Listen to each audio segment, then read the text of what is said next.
자, 오늘 두 번째 단원인 명제에 대해서 한번 시작을 해보도록 하겠습니다. 자, 명제라는 거는 일단 수학에서 쓰는 문장을 참인지 거짓인지를 우리가 판단하는 수학적인 방법을 배우게 되는 단원인데요. 자, 첫 번째 일단 선생님이랑 같이 봐야 되는 게 우리 페이지 47페이지를 보면서 같이 한번 쓰면서 시작을 해보도록 하겠습니다. 자, 수학에서 쓰는 모든 문장에는 선생님은 이렇게 해가지고 정리를 할 건데요. 일단은 첫 번째는 수학에서 쓰는 문장들은 일단 명제라고 불리우는 문장들이 있습니다. 자, 명제라고 불리는 문장들은 수학적으로는 어떤 뜻이냐면은 아무 문장이나 되는 건 아니고 참인지 거짓인지를 명확하게 판단할 수 있는 문장을 수학에서 명제라고 합니다. 자, 예를 들면 현진쌤은 잘생기셨다 라는 문장이 있어요.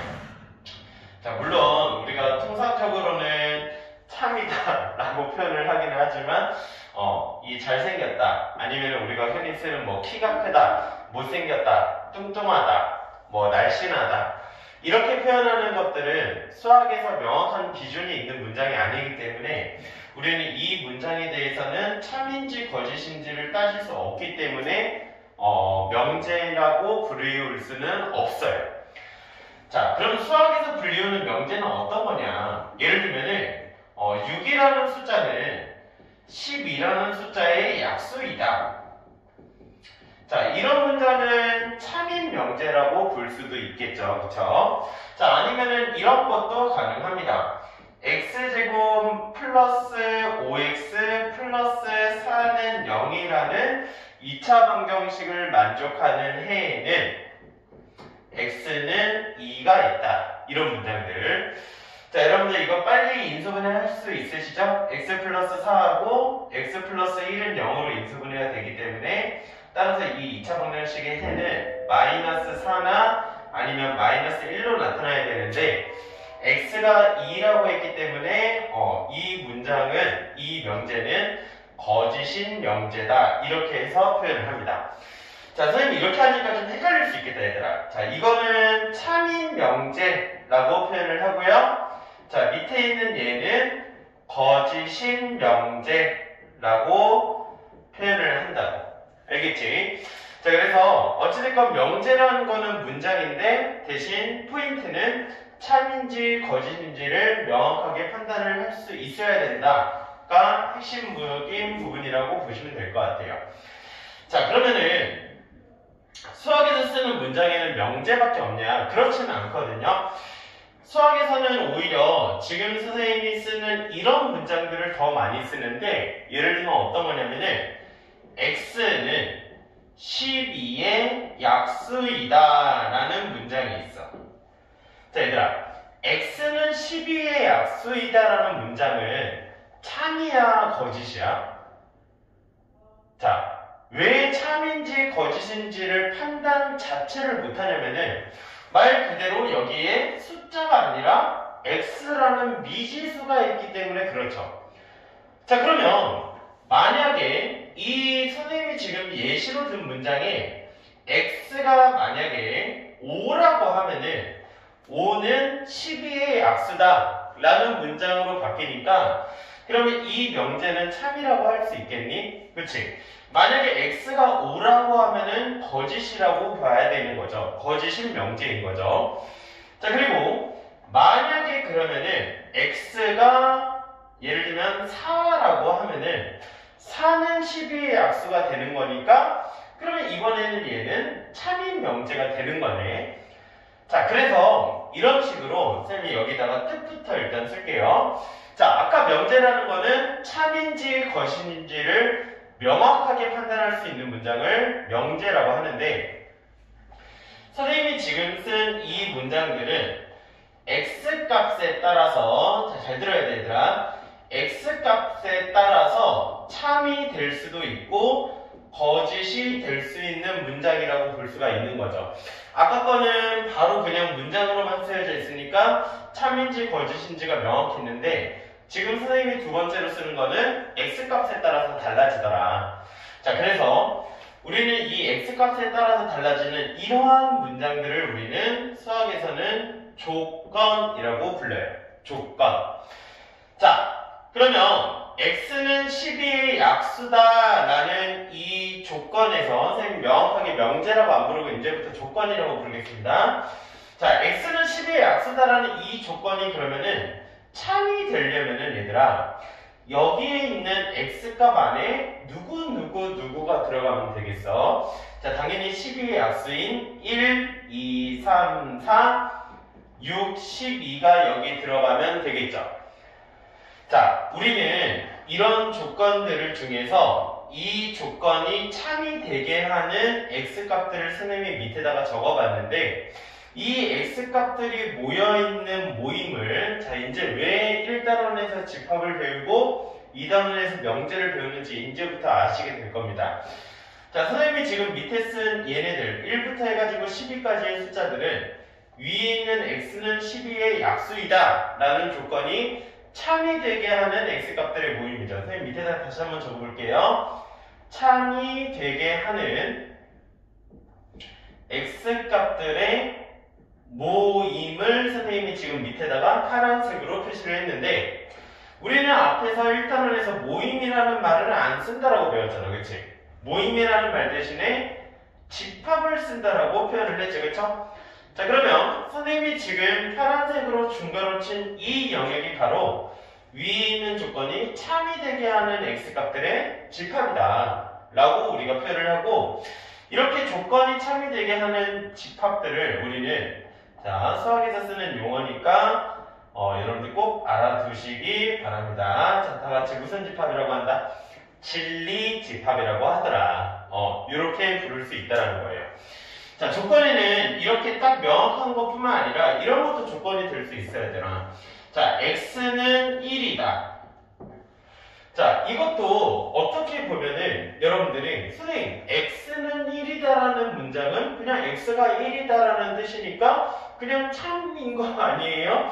이렇게 볼 수도 있지만 이게 조금 뭐 이렇게도 바라볼 수 있는 거야. 만약에 x가 5라고 해봐. 그러면 5는 1이다 이렇게 된다는 거지. 그러니까 이 위에 있는 x가 1이다 라고 쓴 이 문장조차 x값에 따라서 참이 될 수도 있고 거짓이 될 수도 있다 이렇게 표현을 해요. 우리는 수학에서 조건에 대해서 이런 문장들은 보통 소문자 P나 소문자 Q, 소문자 R 따위로 이 조건들을 나타내는데 자, 그러면 선생님이 지금 이 위에 쓴 x는 1이다 라는 조건도 한번 이렇게 표현해 볼게요. p 땡땡 x는 1 이렇게 수학책에서 앞으로 쓰여지게 될 거야. 자, 그리고 우리는 이렇게 나왔을 때를 조건이라고 명확하게 부르시면 될 것 같고요. 자, x가 1이다 라고 이렇게 조건이 나오게 되면은 여기에 해당되는 진리집합은 소문자 P라고 썼으면은 대문자 P로 보통 우리는 진리집합을 표현하고 이 진리집합 안에는 1이라는 숫자가 들어가더라 라고 여러분들이 표현을 해주시면 되겠습니다. 자, 이게 맨 처음에 쓰는 이제 문장에서 명제와 조건은 이 정도의 차이로 있겠구나 라고 보시면 되고 우리 수학책에서 좋아하는 거는 미지수 x나 y 값을 구하는 거를 더 좋아하는 거기 때문에 우리는 보통 이제 수학책에서는 조건에 따라서 달라지는 부분들을 얘기를 하겠죠. 그렇죠?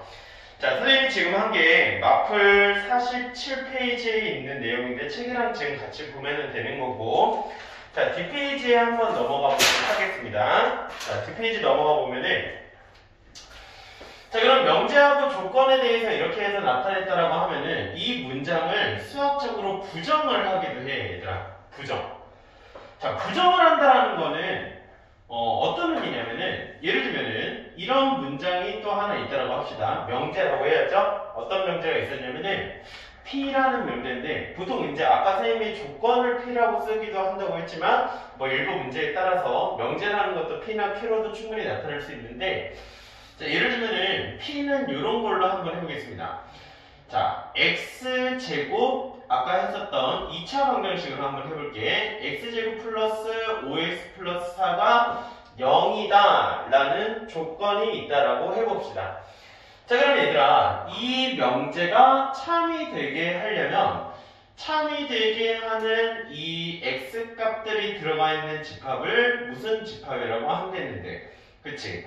진리집합이라고 한댔는데, 이 진리집합 안에는 어떤 것들이 들어가는지 한번 보도록 하겠습니다. 자, 아까 우리 했던 것처럼 인수분해가 x 플러스 4와 x 플러스 1은 0으로 인수분해가 되니까, 이 2차 방정식이 지금 그러면은 0이 되게 하는 x값들에는 하나는 마이너스 1, 하나는 마이너스 4 이렇게 해서 두 개의 x값이 들어가겠구나 라고 하시면 되겠죠.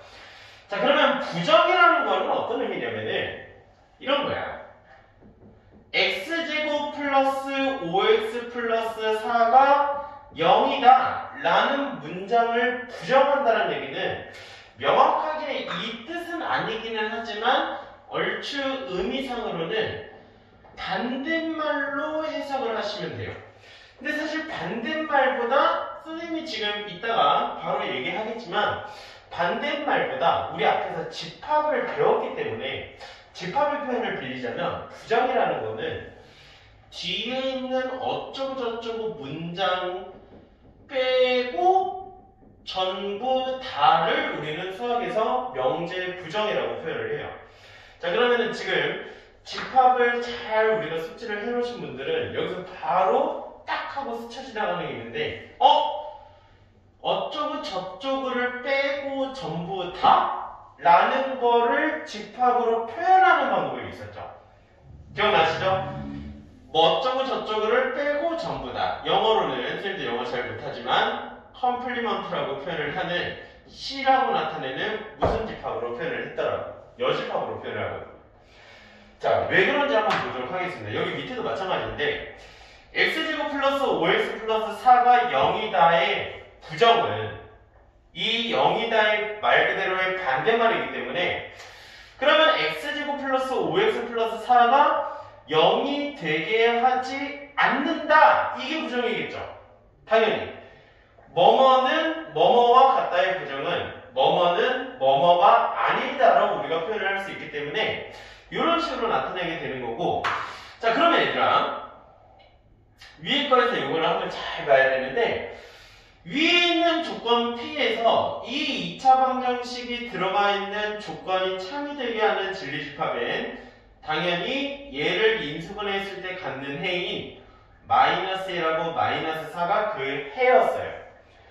자, 그러면 얘네들이 들어가면 0 된다는 얘기잖아.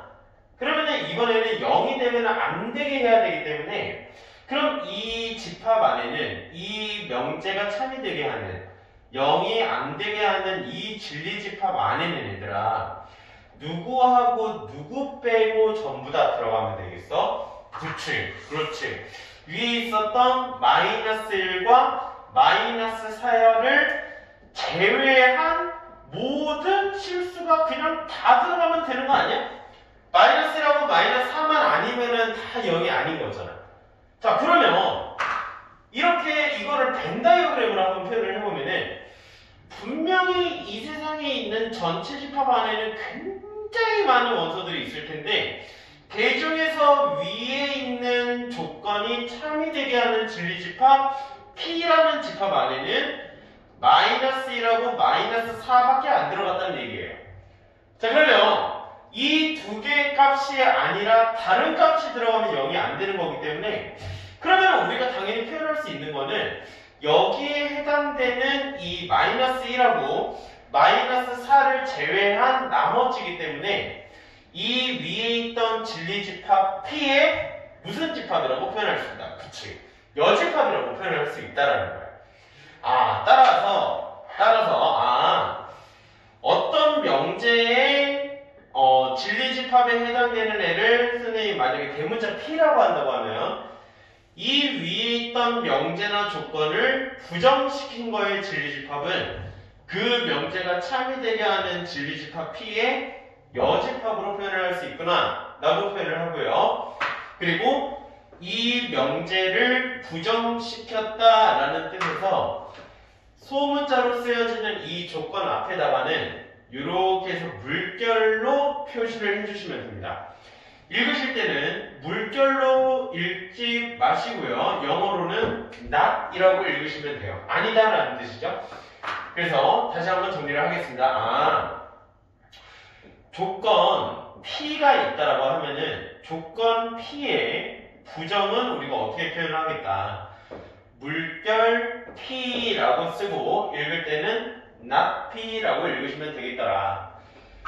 또한 조건 P가 참이되게 하는 진리집합을 대문자 P라고 한다고 하면 이 조건 P를 부정시킨 not P의 부분집합은 원래 있던 조건의 진리집합 P의 여집합으로 표현을 할 수 있겠다라 라고 우리가 볼 수 있다라는 겁니다. 자, 그래서 선생님이 지금 몇 개를 얘기하기는 했지만 그러면 이런 것들이 있는 거죠. x가 1이다 라는 조건의 부정은 뭐가 되는 거야? x는 1이 아니다가 되는 거지. 그리고 조금만 더 응용을 해볼까? 그럼 수직선으로 나타내 봤을 때 어떤 x가 3 이상이다 라고 표현을 했다고 해요.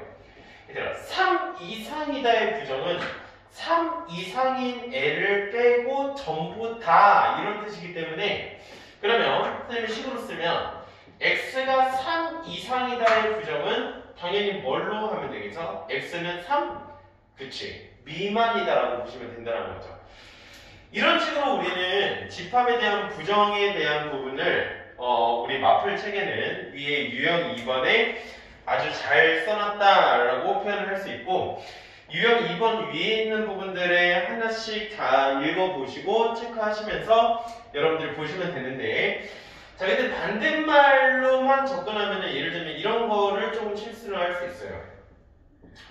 자, 6은 양수이다. 그러면 요거를 부정하게 되면은 너네가 아무 생각 없이 하게 되면 어떻게 하냐면은 그럼 6은 음수이다 이렇게 부정을 해요. 양수의 반대말, 즉 부정은 음수인가요? 아니죠. 양수의 부정은 양수를 빼고 난 나머지를 우리는 부정이라고 하는데 양수 말고 음수만 있는 게 아니라 누구도 있어야 되나? 0도 있잖아. 그래서 사실은 안정적으로 우리가 부정을 하려면은 양수의 부정은 음수다 이런 식으로 바로 극단적으로 바꾸기보다는 어떻게 표현하는 게 바람직하냐면은 6은 양수가 아니다 라고 표현을 하는 게 훨씬 더 부정에서는 확실하지 않았을 때 확실하게 부정할 수 있는 그런 방식이라고 여러분들이 보시면 되겠습니다. 자, 그래서 이 영상 보시고 나서 지금 9페이지 유형 2번까지 한번 마플 유형 2번까지 한번 진행해보고 다음 영상에서 계속 진행하도록 하겠습니다.